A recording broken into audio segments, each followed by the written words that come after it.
Akkam jirtu nagaa fayyaadhaan isiniin ja'a arraanta namoonni isiniif qabadhee dhiyaadhee faayidaa fayyaa burtukaanaati.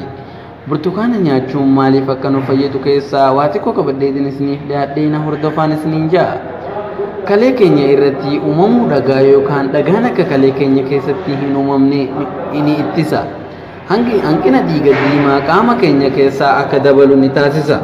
Dhiibbaa dhiiga keenyaa gadi buusuuf ga'ee guddaa qaba. Akka dhiigni qaama keenya keessatti baay'atee hin heddummaanne ni taasisa. Utaalloo irraa dafnee fayyuu ni dandeenya. Utaalloo jechuun dufqaqa kan jennuun kanaadha. Dhiphachuu sammuu ni fooyyessa. Soorata vitaamin C badhee qaba. Jajjabina lafee fi ilkaan keenyaa ni gargaara. Lafeen keenya akka baay'inaan jabaatuu fi akka gartee gisee dullooman illee dafee hin laafne taasisa. Daakamuu soorataaf illee in gargaara. Sooranni akka dafee daakamee qaamatti makamuu in taasisa. Dhibee onnee garaagaraa ittisuuf ga'ee qaba. Gosa kaansarii tokko tokkorraa nu ittisa. Hamma koolesteroolii qaama keenya keessaa ni xiqqeessa.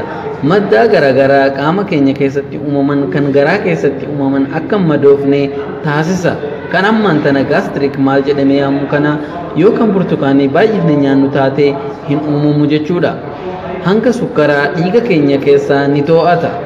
Cabaa lafee nurraa ittisa. Akka lafeen keenya dafee hin cabne ni jabeessa. In to'ata jechuudha. Har'aaf kanumaan qabadhee isinii dhiyaadheetii nagannaa tura. Isiniin jannaa hundi keessanuu bakka jirtanitti nagahaan jiraadhaatii. Waan nu dhaggeeffataniifis galatoomaadha. Chaayinaala keenyallee sabskiraayib yoo gootanii jiraanne sabskiraayib godhaa. Yaadallee nu barreessaa isiniin jannaa galatoomaa isiniin jannaa. Ciroo goraa.